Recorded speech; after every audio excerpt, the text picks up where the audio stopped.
Hey everyone, welcome back to another episode of Let's Talk Passion and Purpose with Nicole Thomas. I'm excited because this evening I am here with none other than Stacey Billups. Stacey is a Brooklyn-based painter celebrated for her profound ability to encapsulate joy, connection, reflection, and rest. Her paintings bring to life moments when we are not simply surviving, but thriving. She is a self-taught artist. While developing her art practice, she also established an over 20-year career as a social worker. Stacy spends her weekends painting in her Brooklyn studio, and she works primarily with oil, watercolor, and gouache paints.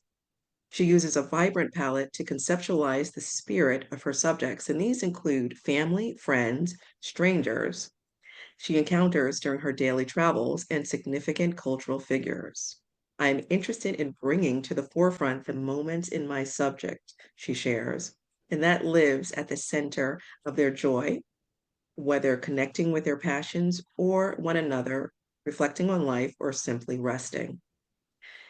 Her work has been featured in several notable group exhibitions, most recently in the 2024 Every Woman Biennial at La Mama Gallery in Manhattan, Deer exploring the Black maternal at Mokata Abolition House on Governor's Island in 2023, and Healing and Hope at Kenty Royal Gallery in Manhattan.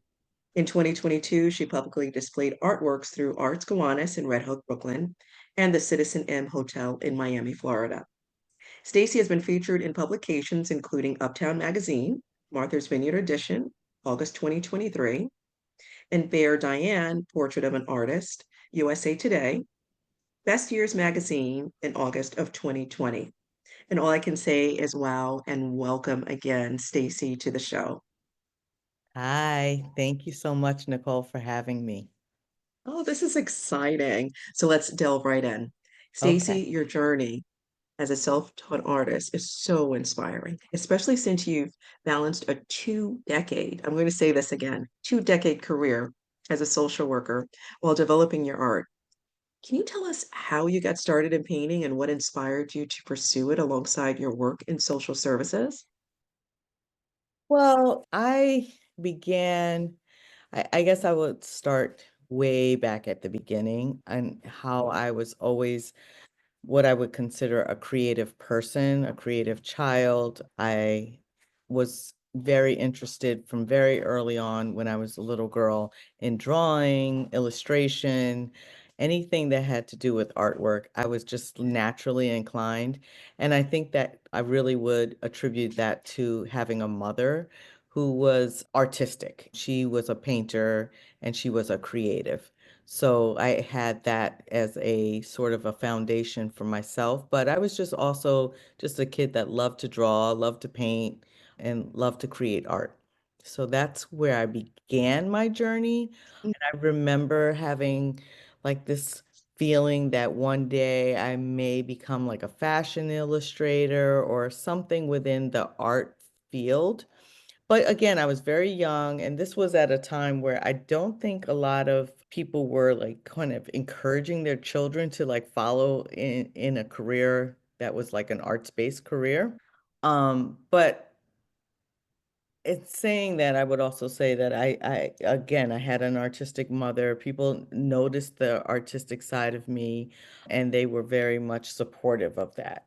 But along my journey, life happens, and as life would have it, I ended up in some personal tragedies that happened.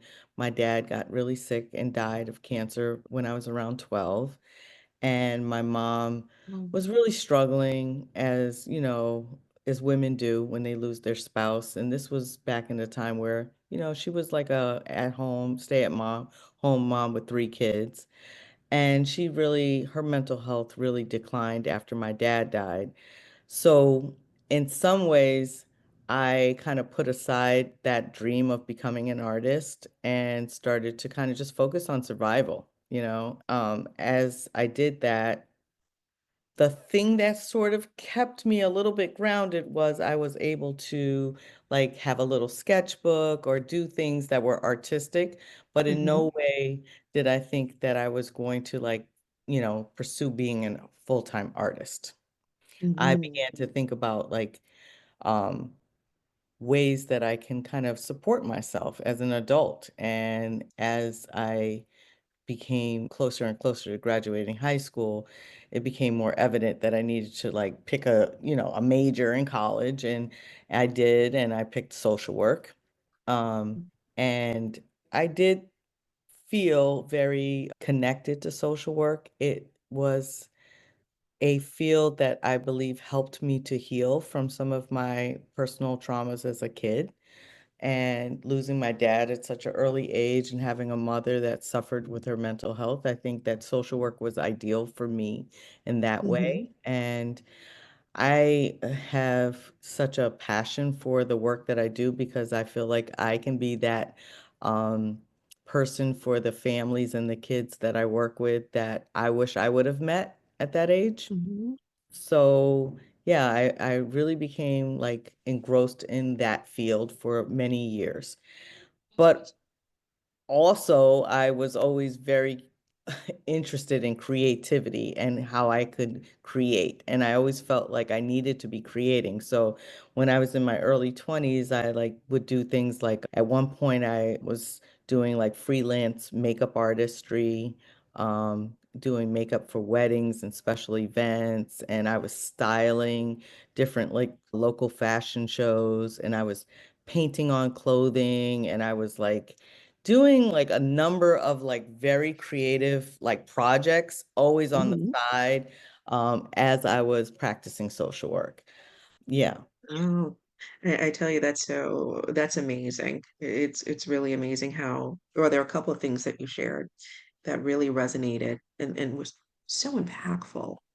The Hmm. fact that your family, your mother encouraged you. And a lot of Hmm. times families don't encourage a creative career Yeah. or creative passions for whatever reason. And the fact that you were able to use your personal trauma and transform that into a career that helps others Yeah. it's powerful. Yeah. It's pretty And I powerful. didn't realize the power and the impact of that for a really long time. Because again, we're usually we're in Mhm. survival mode most of the time, right? Mhm. And I think for many years, that's what I was thinking. I was like, what's my next thing? What am I interested in? But also like, how do I take care of myself because I had to for so long. Um, but as I became more and more developed as a social worker, I realized that a lot of the skills that I had gleaned from, and these experiences I had with my creative side were also useful in my practice. So, I mean, just naturally, I would always bring some kind of creative energy into the work I did with the families and the kids that I worked with, Mhm. whether that be like through teaching them like an art project or, using sort of like art as like a way to reflect on like how like emotions can connect us all and things like that. It was always something that was very connected to art. I would bring like visiting artists into some of the, Oh, you would? yeah, Right. like I worked in like group homes and foster care agencies and different like places where kids were, it was always, my social work career has really been based around families and children. And whenever Mhm. I had a chance to like bring an artist in to work with the children or the families, I would always do that. So that was sort of like a way that I've always been connected to my artistic side and like connecting my social work Mhm. profession. Yeah, And it sounds then, like you did. yes. Oh. And then I guess when after becoming a parent and realizing like, now I'm a parent and I'm doing all these things for other people, I need to kind of do something just for me. Then I picked up a paintbrush for the first time, like in real, I mean, like a real paintbrush, a real, like, Mhm. I'm gonna do like an actual portrait on a canvas. I did that in my 40s and Oh, you for the did? first Okay. time. Yeah. Mhm. And that, I mean, the result was amazing. It was like the the fire was ignited within me immediately. Mhm. Oh, Um, from that point on, I never stopped I looked back. I always was interested in painting and creating art and developed my Mhm. practice from that point forward. It sounds like you kept going, and it's wonderful to hear that you didn't lose your creativity. You kept it with you all Yeah, along as you were working, as a social worker. I want to take a step back and look at or just discuss what you mentioned about survival mode, because I think so many people are in survival mode and it's yeah, become a natural state for yeah. them. They don't even know anymore. Can you tell us a little bit about survival mode and how creativity has the ability to pull someone out of that state? Yeah, I mean, I think for me, it was just like, how do I get to a place where I can just take care of the things that I need to do to live, right? And not really understanding at the time, because I was so young that it was okay for me to take breaks. It was okay for me to take this time to like rest and rejuvenate and like really explore my interest and my creativity, like give myself permission to completely do that. I was in the beginning, and I think that's why I went from one creative like venture to the next is because I was just looking for that thing that was gonna like kind of like click for me, and had I maybe had the support of a family or maybe the support of like the feeling like I could just kind of go and explore and like if this works out, it's fine. And if that doesn't, it's okay. But I was really more like I'm hustling from one thing to the next. And I'm a social worker, but I know that creativity was something that I was very attracted to. So I was always trying to figure out which one of those things was gonna just like click for me. And I think once I gave myself permission to just use creativity more as a tool for healing, more as a way for me to take a step back from, I had by that point had my own personal traumas and had been exposed to the trauma that my clients had, experienced. There's something that happens when you're a social work for a long time, and it's like you develop sort of like a compassion fatigue and you start to begin to over relate to some of the Mhm, the pain and the trauma of your clients, and I was like, mhm, yeah, I need to do something for me. And that's when I became more into using creativity as a tool for personal growth, my own healing, self-discovery, and it became more transformative in that way for myself. mhm. Okay. Yeah. So, Stacey, wondering, what advice would you give to someone who wants to use creativity as a tool to manage trauma, to start looking inward and heal, but also start on their creative journey? Do you have any advice for that Yeah, I would audience? say you have to explore and play. Give yourself Mhm, permission to play with different mediums. I've had friends actually who are creative, who have followed my journey and have sort of in their own way, rediscovered their own creative selves through that experience of just watching me. And they've told me like, this has been a beautiful thing to watch. And now I'm picking up a paintbrush for the first time, or I really reached into, like, I used to knit and now I'm making things more consistently. And, you know, um, so I do think just give yourself in the beginning permission to play, to make mistakes, to not necessarily create something that is a product, but more like experience it as a process. Because once I mhm. gave up that idea of it, the product has to look a certain way or it has to be a certain thing, I think, and just really enjoyed being in the flow and, and enjoyed the experience of the process. That's when I think my work became better, to be quite honest. So I Wow. always encourage people to do that. Yeah. Wow. Thank you for that information. So your paintings center on moments of joy, connection, and rest. Why are these themes so important to you? And how do you translate them into your work? Well, that's a great question. I think they're very important to me because I think joy and pain are so, like, closely connected. Um, they're kind of like the realities of life, right? And I think as a social worker, I've really and even on a personal level, I'm really familiar with pain, and I'm really familiar with trauma. And so I thought, what if I took this opportunity to, like, really delve into joy and connection because those things were also important to me, but I don't think we spend enough time talking about them, especially for people of color, especially for Black people. I think, I work with a lot of families who, they are constantly in survival mode. And so the idea of leaning into joy or connection or, um, you know, just not always focusing on the trauma is sometimes it's unfamiliar territory, but in some ways that's how we get through so many of the things that we've always come out on the other side. That's And I right. was just like, I just want to highlight that, I don't want to Mhm, highlight always the struggle. And not that I don't acknowledge it, because I know it's mhm, it's it's real for us.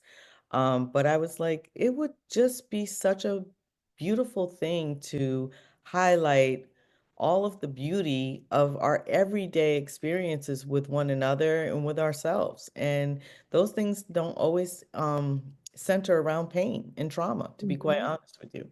So Yeah, that's what it was for me. and I love this. Highlight the beauty. And it's so easy to see the negative from the news, from friends, it just our environment.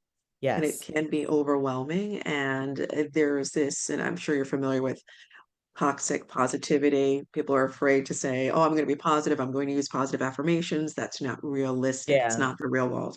I'm a realist, Yeah. but This there's is a a little benefit. bit different. Mhm, It's more about being, uh, I believe in this idea of mindfulness, and I believe in this idea of being really aware. I mean, one of the books that I read that profoundly affected me was like The Power of Now. Um, and it helped me to kind of move past some of my own anxieties about like worrying about like what the future was going to hold and mhm, or staying stuck in like my pain from the past, right? And just being really present, moment focused, right? And so I think what my ideal artwork art making is all about for me is just to find beauty in these little moments of life, right? Whether it mhm, be like a walk on the beach, just a moment having like a cup of coffee, like a phone call with your friends where they tell you something and you're just like, "Oh my God, I can't believe you just said that. It's so funny." Like there's so many beautiful moments in life. And if we could mhm, just take a little snippet of that, I think that's also like the human connection, the thing that connects us all, whether or not whatever background we come from, either racially or social economically, is like we have these little moments in life that just make us human. And mhm. um, just to kind of focus on them a bit more, I think is Yeah. important. Yeah, I can definitely understand that. And that's one thing I love about your work and now having the context around so many of your art that I've seen on your page. I mean, those are the moments, right? The beach scene. I mean, just amazing. You capture those moments so nicely. Thank you. And you mentioned, so you paint family, friends, strangers, and cultural figures. How do you decide who or what to paint? And what do you hope to capture in these subjects? I know those moments, but Yeah. how do you know that this is what I want to paint? Um, it's usually an area where either I am emotionally drawn to it because that place or that thing creates such a like it's like a pull for me, like a natural gut instinctual pull. So for example, the beach, right? When I'm at the beach, personally, I have this like need to kind of go towards the water. It provides me with so much like comfort, healing, and peace of mind that I'm so drawn to it that I'm like, I have to share this. And how do I share this? And it's usually through my artwork. And then I layer that idea or that concept on, and I start thinking about like how many other people feel this way, but in particular, how many Black people feel this way, right? And like, where are the places that we go that we can feel safe at the beach or we feel at home, right? Because I've been to all Mhm. kinds of beaches and they're not all welcoming. And at one point, I just, I was spending time in Martha's Vineyard and I was like, I'm not the first person to acknowledge that Martha's Vineyard is so significant for people of color, as a Yes, place where we yes. feel safe traveling, but Mhm, also it's just like, it's just a place of such peace and beauty and connection and community. I was like, this encompasses mhm, everything I think about, in terms mhm, of my concepts and my artwork that I was like, I have to do some work around Martha's Vineyard. mhm. And then like with other paintings, it's always been like, I'm a woman and I really just want to always make sure that I encapsulate and evoke that what does it feel like to be a woman and connect with other women or Mhm. just kind of go deep within ourselves and have moments of solitude. So I'm always inspired by like there's so many beautiful images of women and I know as a woman growing up, a child growing up looking at images of Black women, I didn't always see art that represented what I look like. So Right. I just wanted to make sure I'm creating art for us in that way. And then the third thing that I've been very, very curious about and interested in is women in particular, but I would say women in particular, following their passions, like, and especially creating a space in these places where we're just not naturally, or, we're not, it's a little unexpected for us to be there. We're underrepresented, in other words. And, you know, um, We are. I started with a series that began with like roller skaters, where we know we like to roller skate. So that wasn't really like that big of an idea. But as I began to do that, then I started looking at, I always like skateboarding. I used to skateboard a lot when I was a kid. So I started looking up different skateboarders and realizing there weren't many professional Black women that were skateboarding. Oh, I didn't even know that. Mhm. And so then I found a woman that was like the first woman that got a contract and got a sneaker deal. And, so then I began to like paint her. And then that led to surfing and realizing there weren't a lot of Black women in that area. Mhm. And then Right. snowboarding. So I've done a snowboarder, a skateboarder, a surfer, and, I'm still working on like that journey because every time Mhm. I go deeper, I've also done like free divers and scuba divers. Oh, So I'm really interested in that right. arena because I feel like that's Mhm. something we haven't explored as much or highlighted as much artistically. Oh, thank you for highlighting those areas. It's funny, when I think about your work and like I said, it's truly amazing. Everyone, you have to go Thank and really look up Stacey Billups' work. Uh, what do you want women to feel when they see your work? What do you want them to walk away with? I want them to feel seen. I want them to Hmm. feel Hmm. inspired. I want them to feel like they have a connection to the piece, Hmm. whether or not they actually do the thing themselves or they're just like, yeah, I mean, the my most favorite compliments from my work have always been from women who are like, yeah, that's me and my girlfriends. Or I would love to be able to do that thing. I'm so glad that you highlighted that. I love that thing. My daughter is into skateboarding, and like I haven't seen a skateboarding image with like a black girl. Like, so it's like I want them to feel seen and represented. Mhm. So yeah, that's really powerful for me when I get those kind of feedbacks. So, my next question will land very nicely. It ties to what you just said because you've exhibited your work in spaces like Mokata and the Every Woman Biennial, which celebrate diverse voices. How important is representation and visibility in your art, particularly when you're depicting moments of joy and rest for Black subjects? Yeah, I mean, what's been interesting with my career, I would say, is that I've been able to exhibit my work both in spaces that are very supportive of Black culture and Black artwork, Hmm. and it's like mostly an art show that is put on by us for us, and that's beautiful.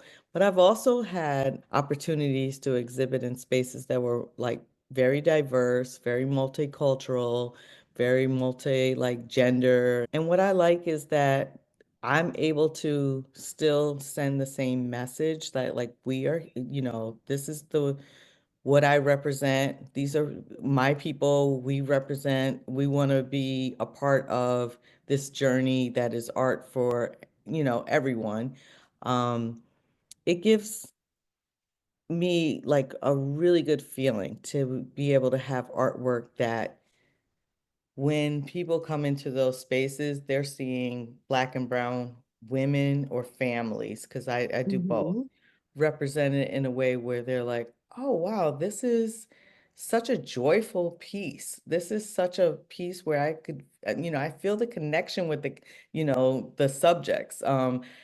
They're not walking away feeling like, oh, that was painful, that was deep. And I mean, maybe, Right. and I don't take anything away from those kind of artists because I think there's a space for everyone and everyone is needed, right? But I think what's beautiful about being able to show in different spaces that I see people walk away with like kind of like a smile on their face and a feeling of like I just connected to this human experience. And that's what I really want more than anything about that come from my work is like that human connection.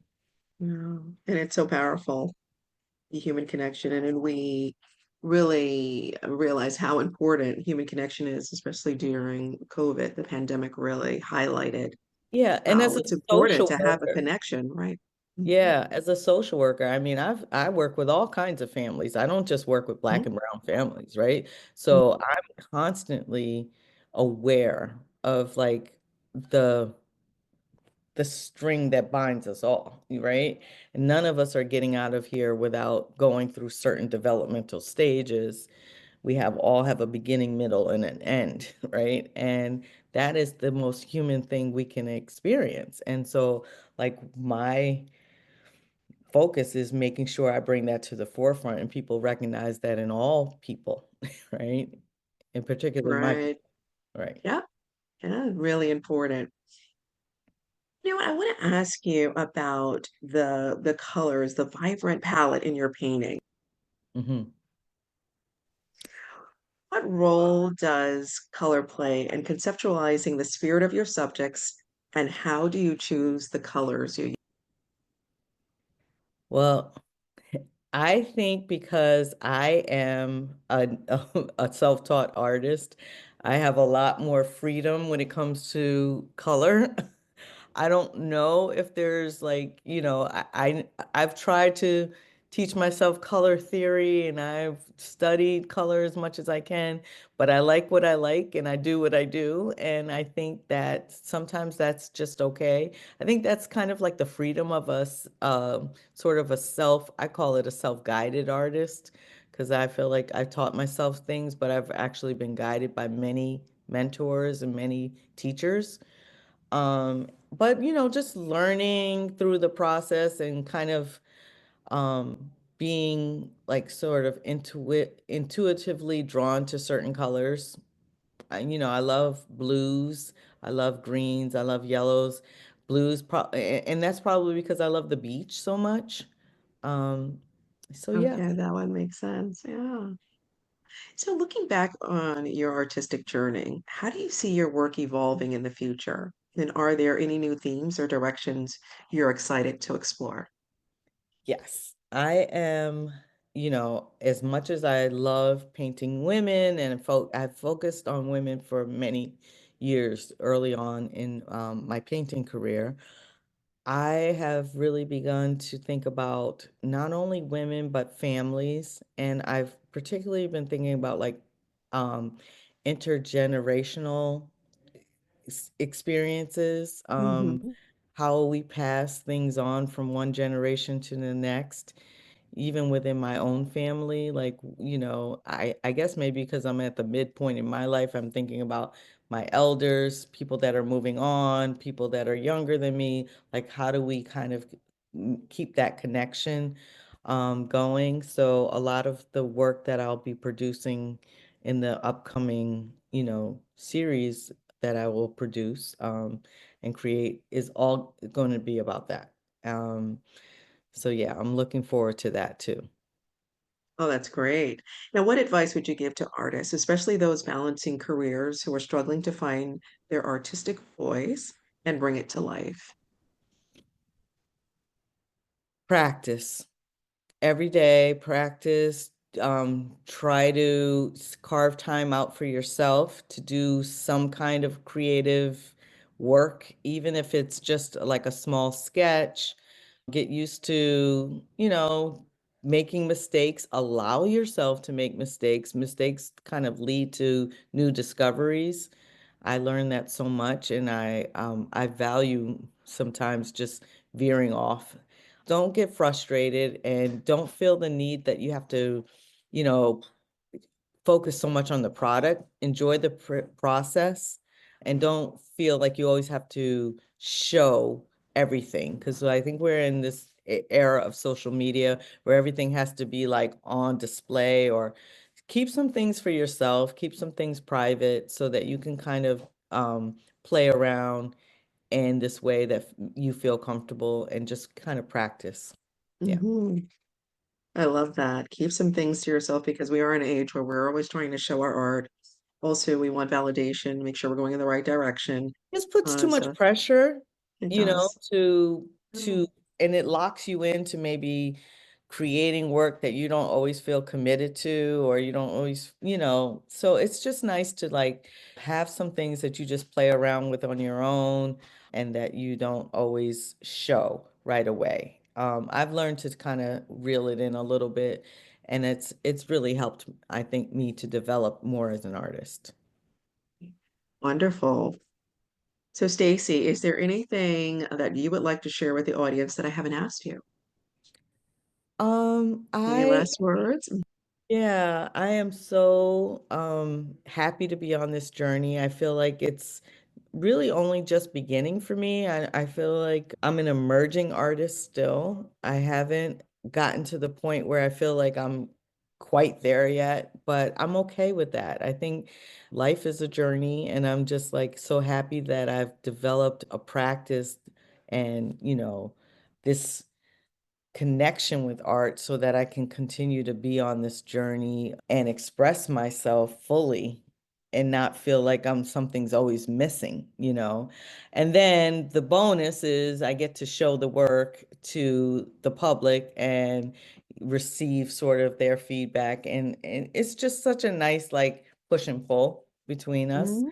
So I'm enjoying that, and I would encourage anybody to, if you're looking for a way to support your mental health, to really lean into your passions or your creativity. You don't have to be like a person that is like taught, like through academics or something. You could teach yourself to do a lot of things creatively. And I think that's important for you to just kind of give yourself permission to play and give yourself permission to dive into your creativity. It's a natural ability to be creative. We're all naturally creative. It's a gift for all of us. It's not for certain people. So I encourage that. Also, I will be in an upcoming show at Mhm. the Griffin Museum of Industry and Science, Science and Industry in Chicago. And that's going to be a group show from January to April, and it's all about Black creativity. So if people are in Chicago, please come out and see the show. Oh, that'll be nice. I may have to fly there and definitely be there for the show. This is wonderful. I'm so happy for you, Stacey. Thank And you. I'm grateful that you were able to be on the show and share your experience. Where can where can we find you? What social media platforms, website?